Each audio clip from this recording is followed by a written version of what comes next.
Jet and Lady Farina, they seem to have gotten into a dispute. Please go see for yourself.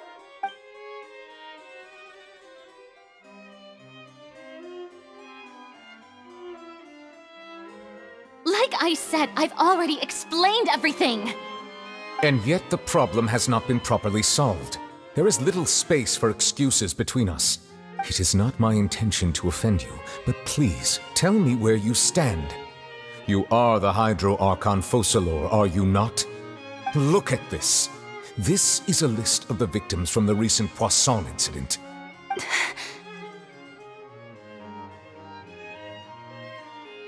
You mean... they're all...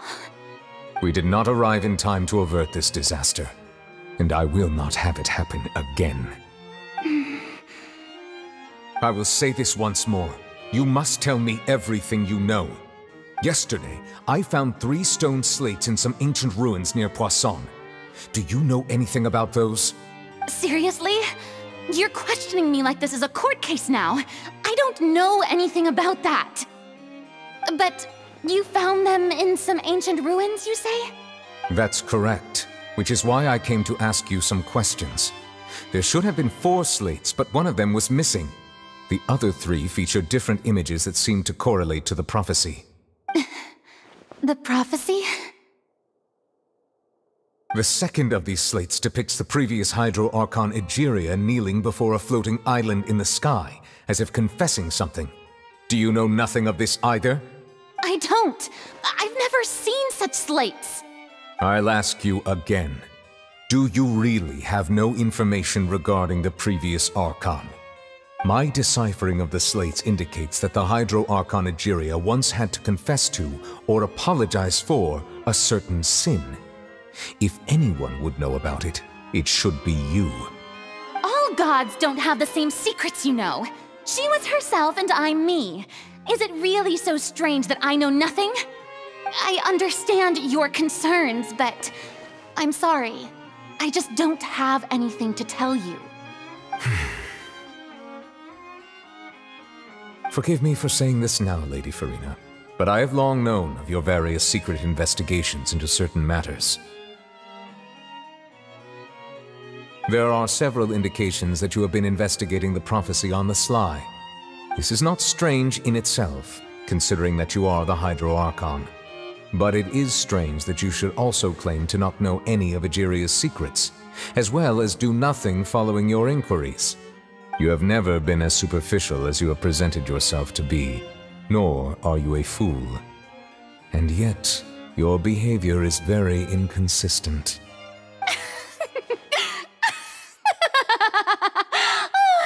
So you've been watching me all this time, have you? I didn't think you were that type. You... Well, since you know about my secret investigations, then you should know I'm actually working to take care of it. There's no point questioning or suspecting me. You're the Eudix, but you're still my subordinate. You should be following my lead. Just trust in me, you're Archon, and do as I say. Never mind whether you can truly convince yourself to or not. It'll all turn out fine. That's all I have to say. We do not discuss this matter again. Oh, the opera's about to start. Toodles!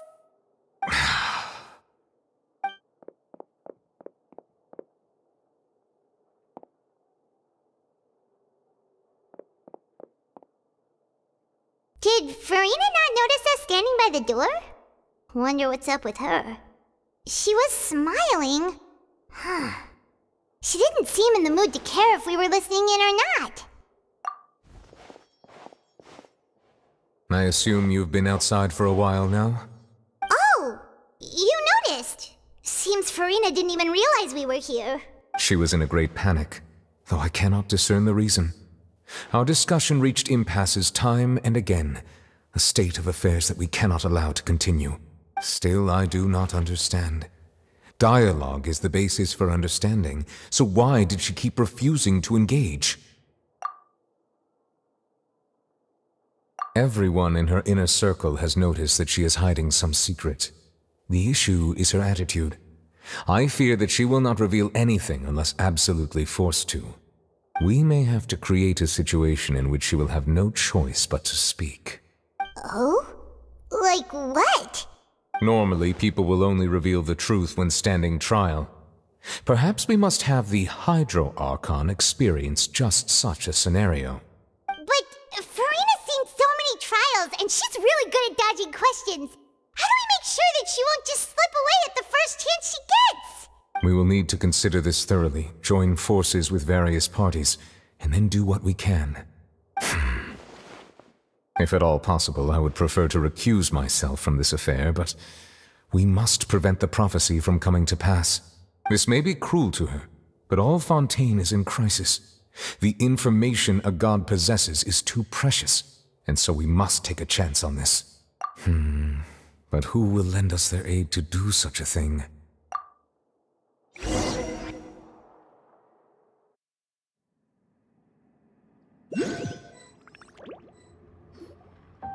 Well, that's everyone, huh? Speaking of which, it was pretty smart of you to think of hiding here. Poisson was just involved in a disaster, so it's presently devoid of people. That naturally makes it the best choice. And here you are drinking tea like it's the most natural thing in the world, huh? That's what families should do. Sit and enjoy a leisurely time together. It's nice to enjoy tea here, you know? Care for a cup? Lend me your ears, everyone. Or perhaps one of you might like to start us off. How about you, friend? Me? No, I don't think I can. Then, how about you, good sir? I fear that I will cause the mood on this boat to become as somber as it is in court. Well then, I guess we're lucky we've got a local like me to organize things. Wonderful, the spotlight at last. I guess I'll be facilitating things from here. That was a little long-winded, don't you think? Oh, you might be right. Anyway, to cut to the chase, our friend here, the Traveler, has brought us together to discuss something. As for what that is, well, let's start by saying that we'll be pooling our efforts together to create a series of traps. Oh, how intriguing. Well, it's just an expression, really. One that I just learned from Chlorand, and used on the spot. So, let's invite her to explain in detail. A round of applause, please. Huh? Didn't you say that you would be facilitating this? Oh, come now. Your work doesn't involve much public speaking, right? This is a good chance to practice. You might even pick up some fancy oratory tricks to impress your boss with in the future. I see. And what does my boss say? He is glad that you consider him your boss. Do go on.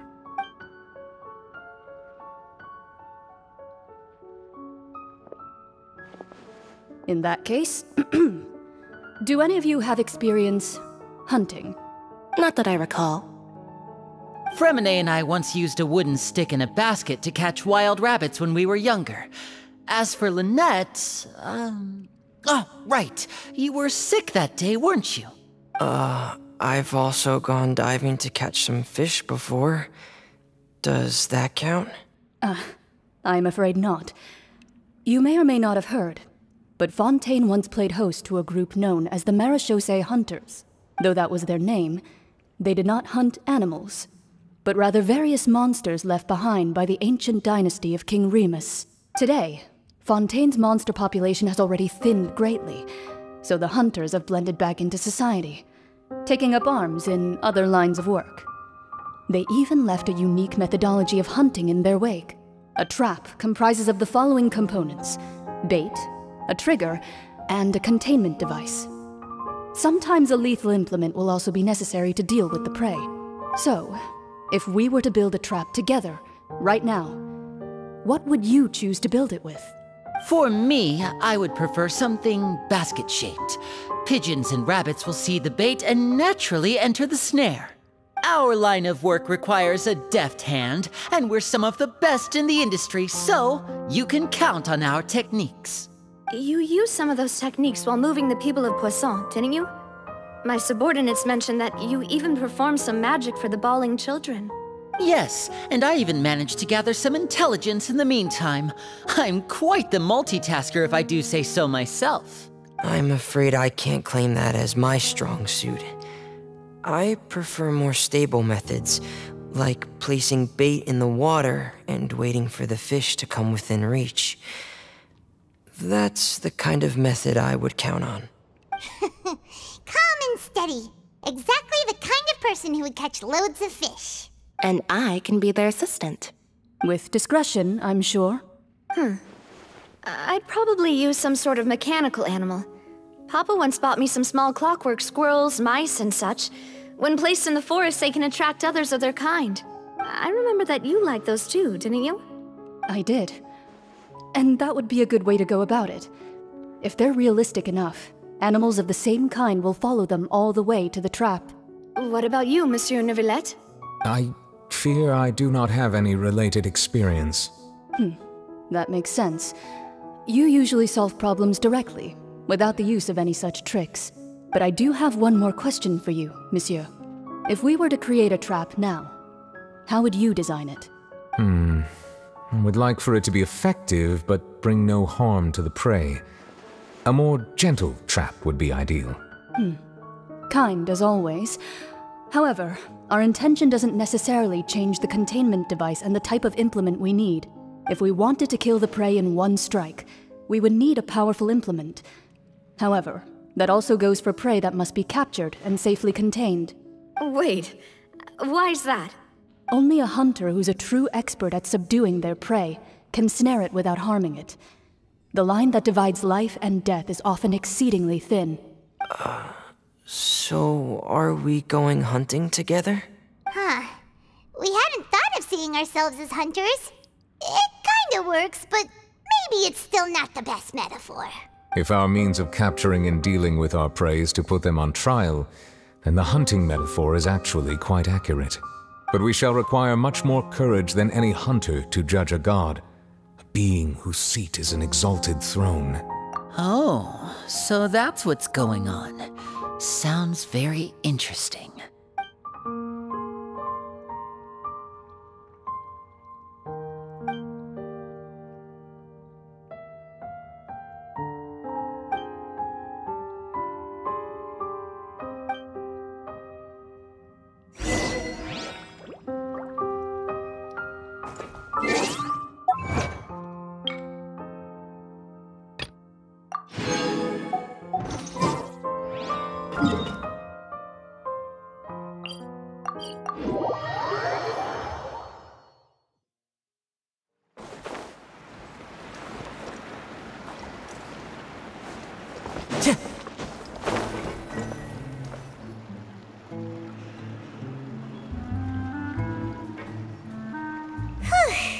It's been a tough few days, hasn't it? So much has been happening. Paimon didn't think the meetings would go on for so long, but everyone seemed pretty fired up, huh? Paimon thought they'd be at least a little frightened. Well, Fremine was, now that Paimon thinks about it, but everyone else just looked a little surprised. Well, it's hard to say. Paimon doesn't have any experience with this sort of thing. But with you around, Paimon sure will do great. After all, you're the most reliable person in the world, aren't you? Did you just pour some tea? Paimon didn't notice you doing that at all. Then what's that? Paimon's never seen that cup before. Don't be frightened. I'm just joining you two for tea. I merely refrained from saying anything till now. Who's that voice? But there's no one here. Aw, have you forgotten me already? Wait, you are familiar. You're the voice we heard from the sky in Sumeru. The voice from the sky, I fear that description is wrong. Though, not completely wrong. You're feeling lost now, just as you were feeling previously. I sensed that confusion and thus came to you. Guiding people is an irresistible hobby of mine, after all. Consider me a passerby, just accepting a commission from my friend's disciple on a whim.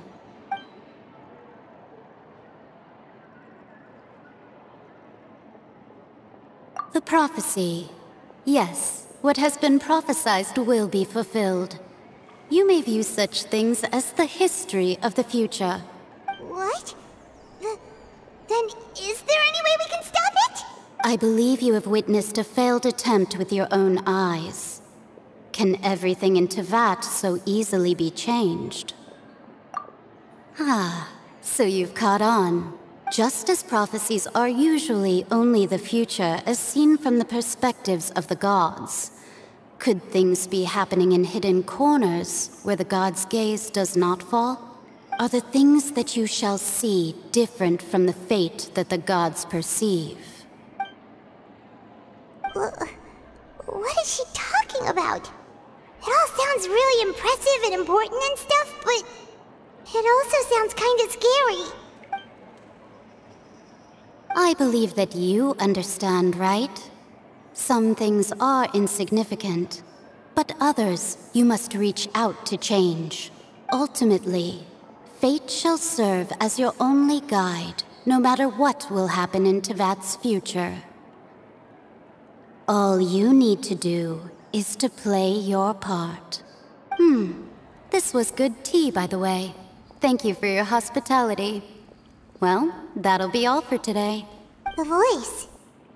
It's gone.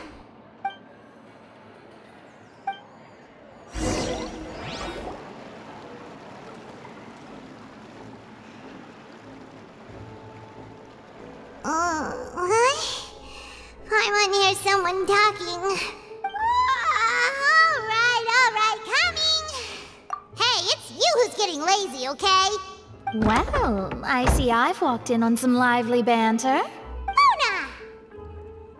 Fine, just fine. I went to take part in that Steambird panel. It turned out to be more interesting than I expected. Not all Fontanians are pessimistic about this.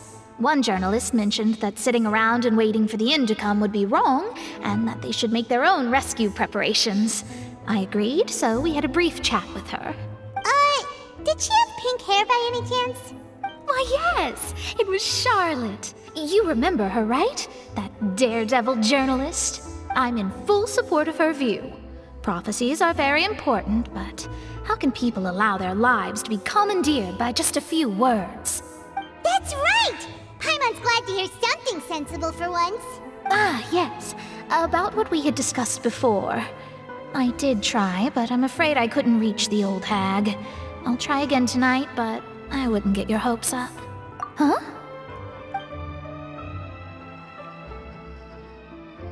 Goodness gracious. Are you serious? She said that even the god's gaze has blind spots. Pretty bold if you ask Paimon. Most people would believe the gods to be all-knowing, right? The Hexen Circle members are certainly anything but ordinary. As for the mage named N, the old hag has mentioned her a few times. She said that N's sense of direction is incredible, and that she loves guiding those who are lost. But I've never met her, and if she were still alive, she'd be... Well, suffice it to say that the hag's at least a few hundred now, and N's been around for longer than that. Whoa, the Hexen Circle sounds like a scary group. But they must really stay in shape to live so long. Their abilities alone are pretty terrifying. If she came to see you personally, then the problem you're facing must truly be of great importance. Well, it's not like Paimon could understand anything she said. Yes, she was quite cryptic, but I suspect she means that there is still a way to turn things around. She didn't say when or what that would be, though, so perhaps it is something that you cannot know right now.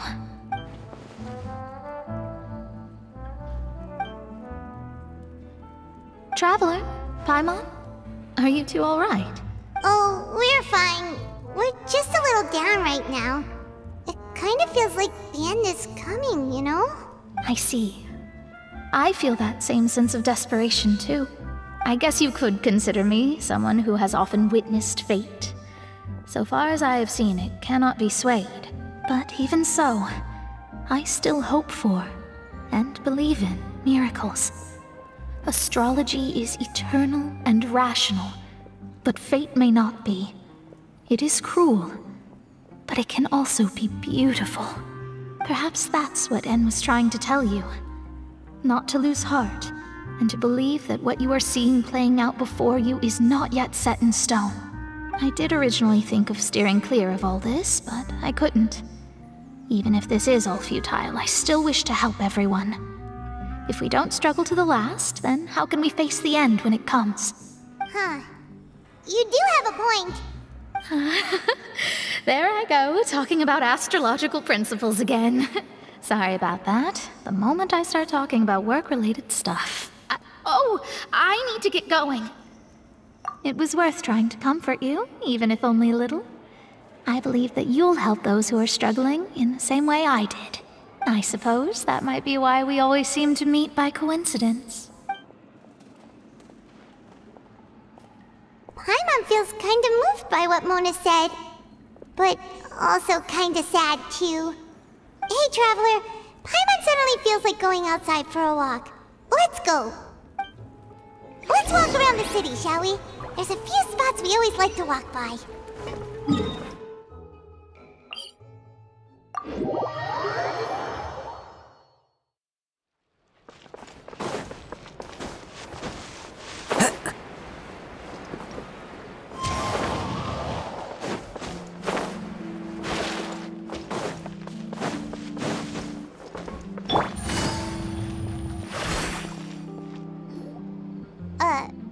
Huh? Our names are written in this newspaper. What's going on? Let Paimon see! The underwater stronghold, the Fortress of Meripede, has continued in its noble autonomy. But that does not mean that others cannot interact with it. My recent attempts to enter the fortress bore little fruit. Huh. Guess Charlotte still hasn't given up on that. Thus, did an Outlander friend become the focus of this report? A blonde adventurer with their white fairy, legends trailing in their wake. It is said that this mysterious traveler once visited the underwater fortress. So while the fortress's interior remains a mystery behind closed doors, do not fear, for the tales of the traveler contain surprises in spades. Journalist Charlotte's biggest scoop yet, the Traveler's Trail, World Walker. Huh. Charlotte took so many awesome photos of us and we never even noticed her.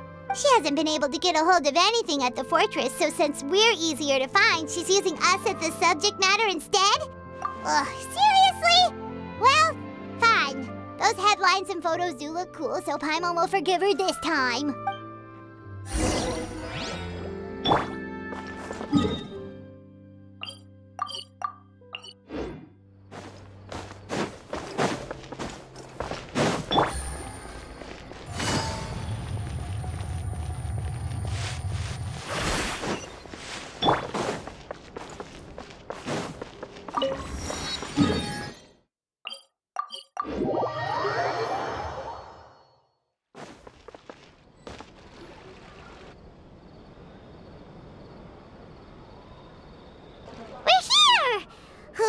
Paimon's hungry. Should we go in and get something to eat?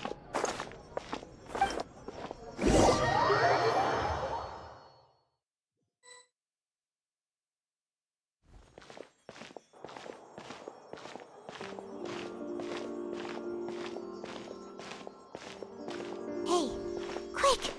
Look! That's the limited edition, only 16 slices a day cake! It was so delicious the last time we tried it! Despite the tense situation we were in, let's give it another go. Paimon's sure it'll be great. 1 slice of cake, please. Someone showed up after all. Oh, wait, you're the one from the Palais Mermonia. Oh, are you here to buy cake too? It seems Monsieur Nervalette was right. You really can eat. Wait, did he really say something like that? That's right. Even he has his own preferences when it comes to food. As for me, I love the cake and coffee here. Do you come here often? Usually every day. Every day? It's part of my daily schedule, apart from work. I shall have my cake and coffee. Then what if someone told you one day that this place would be closing soon, and you wouldn't get to eat cake here anymore? What would you think? But why would it close? Well, Paimon doesn't know either, but Maybe the waters will rise tomorrow. You know, like in the prophecy. Oh, the prophecy. To be honest, I haven't paid much attention to that. No, still, even if there'd be no more cake tomorrow, that wouldn't keep me from having some today. No, it's the same for eating in general. You might not be able to eat tomorrow, but if you can do so today, then you should carry on. That's what people call living, you know. Huh. Don't be sad. Excuse me, could I have 2 more slices of cake to go? These 2 slices are for you. Sijouin said that this kind of expression you're making is what humans call being sad. Oh, you know Sijouin? I sure do.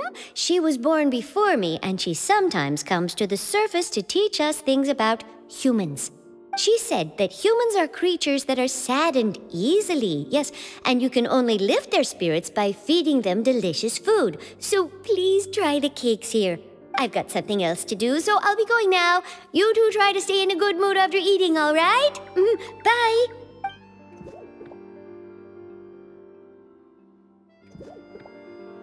And there she goes. All right, let's dig in.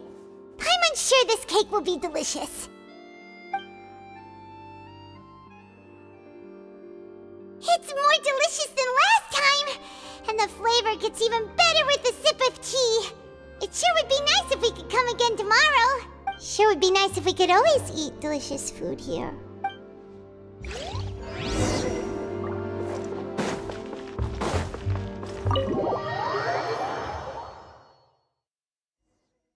Oh, we're near the Steambird office.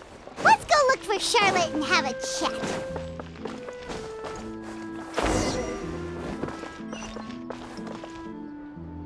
Wow! If it isn't the Traveler and Paimon! Oh, have you seen the article I wrote about you? Ha! You've got some nerve! You just used us to make some quick mora! Oh, you needn't worry about that. I heard that you were in Poisson some time back, so I sent you a letter to discuss just that. It appears you didn't receive it, though. It's all right, though. I've set aside the amount intended for you. I've even set the table with some food. Really? Oh, you're the best! You're almost a little too easy to win over, Paimon. If I were a journalist with ulterior motives, you'd be in trouble now, you know. Oh, Paimon knows you're not like that. Still, what brings you here all of a sudden? Were you looking for me? When Mona mentioned you, we thought of coming to see you at work. I see. It seems you've already bumped into Mona here in Fontaine. So she mentioned me? What did she say? She said that you're a real daredevil of a journalist. Nice. In which case, can this daredevil journalist dare to request an exclusive interview with the legendary Traveler and Paimon? Huh? So your article in the paper today doesn't count? Oh, of course it doesn't. That was more like live photography. What I'd like to do is dive deeper and ask you to talk about the things you've seen and experienced. Yeah, are we even qualified enough? Why not? If I say you're worth an interview, then you're worth it. But not right now, of course. I'll need a few days to prepare. Oh, in that case, we'll just chat when you have the time then? Oh, so that's a yes? Ooh, splendid! I'll tell the editor-in-chief immediately. I'll have to apply for lighting, a venue, some props, and... Whew, so much to get done now. Talk to you later. Wait, Charlotte, Paimon's still got a question for you. And what's that? If, just for example, Fontaine were to be flooded tomorrow, what would you do today? Huh, that's the prophecy you're talking about, isn't it? I mean, I do hear about it often, but I've never once thought that the day could be tomorrow. If you're seriously asking, then I might try and think of a way to leave Fontaine. Oh, but I'm still a journalist first and foremost. That means I have a duty to be reporting from the scene. And secondly, I wouldn't forsake my homeland that easily. From what I've seen, most people don't know what they'd do should the worst come to pass. In truth, it might be better just to behave like normal rather than worry over such an end. So in all likelihood, I'd probably still be prepping at the office for that interview of ours. I know what you're thinking. That sounds a bit sad, but I've always believed that it's best to do what you enjoy. Just think about it. If this nation really were to be suddenly destroyed tomorrow, but I still successfully finish an exclusive interview with a truly unique person, then the story I would wind up writing would truly be timeless. And then do you know what I'd do? Well, I'd write that story, send it for printing, and use messenger pigeons to get copies out to the various nations as soon as possible. I'm not a dreamer, nor am I a workaholic, but I do love my job, and I'd be proud of leaving such an article behind. I guess you could say that I was born to be a journalist. But anyway, that's my answer. And on that note, I'll get back to my preparations. That's so nice. All of a sudden, Paimon actually kinda envies her. Anyway, let's go and take a look at the sea, shall we?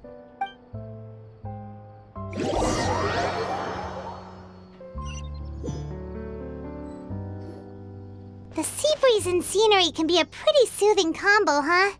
Paimon's been thinking, if it wasn't Fontaine, but all of Tevat that would be destroyed tomorrow, where would we go and what would we do? No, Paimon should ask, if you could choose, what would you like to do?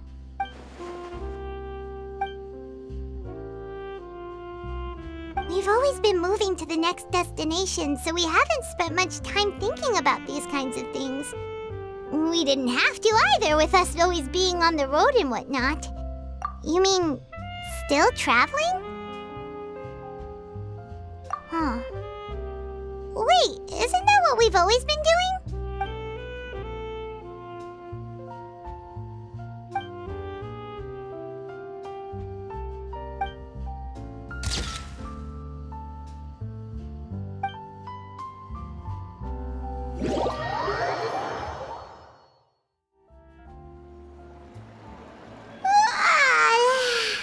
Feels like you'll grow mold if you stay here long enough. But it's still better than the Fortress of Meropide, that's for sure. It's not only damp there, but salty too. Ah, so the two of you are still here. Wonderful. Oh, you're from the Palais Mermonia, aren't you? Yes, I'm Isadora. Monsieur Nervillet sent me to look for you two before. I heard that afterward you went to the Fortress of Meropide. Not at all. I'm well aware that you're friends of his. Actually, I'm here to pass along a message from him. Yes, inside the Opera House. The Maréchaussée Phantom has declared the incident a small-scale riot. A riot? Well, that said, I don't personally think it was that serious. Lady Farina was watching a performance at the Opera House, and while she was resting during an intermission, some other audience members suddenly started harassing her, loudly accusing her of doing nothing about the prophecy crisis. And before she could respond, others started to join in. The crowd continued to grow, and protests against the Hydro Archon started to break out. So people have started to put the blame on Farina. Guess they finally found an outlet for the pressure they've been under due to the prophecy. I agree. People will naturally rely on gods, as is customary. But the moment people feel threatened, gods are also the first to be blamed. So what happened after that? Is Farina okay? Seeing that the situation was spiraling out of control and that further argument was pointless, she claimed that she'd gotten tired of this and left in a hurry. The Maréchaussée Phantom had their hands full maintaining order and did not catch where Lady Farina had gone. Only when things had stabilized did we realize that she had gone missing. So, you mean she's still missing? That's right. The Maréchaussée has dispatched many people to search for her, but we don't have any leads yet. That said, I don't think there's much to worry about. She is a god after all. Even if she were to fall into the hands of rioters, what could ordinary people do to her? Good. Monsieur Nervillet sent me to tell you about the situation, but he didn't say anything else. Don't worry, this is more than enough to go on. Thanks for keeping us informed. Ah, is that so? Well, all right then. In that case, you two take care. I'll be heading back to the Palais now. Well, sounds like we should hurry over to Poisson then. If we know Farina, she won't try to fix things in this situation. Instead, she'll look for a place to wait out the heat. And, as we also know, she may be loud and dramatic, but she doesn't have a heart of stone. When Nervillet was talking to her in the Palais Mermonia, and she heard about Poisson, she couldn't hide her sadness and remorse. It would be hard for her to ignore being accused by the public today. Paimon thinks Farina's probably taken the opportunity to slip away to Poisson and try to relieve the sense of guilt that she's feeling. Huh!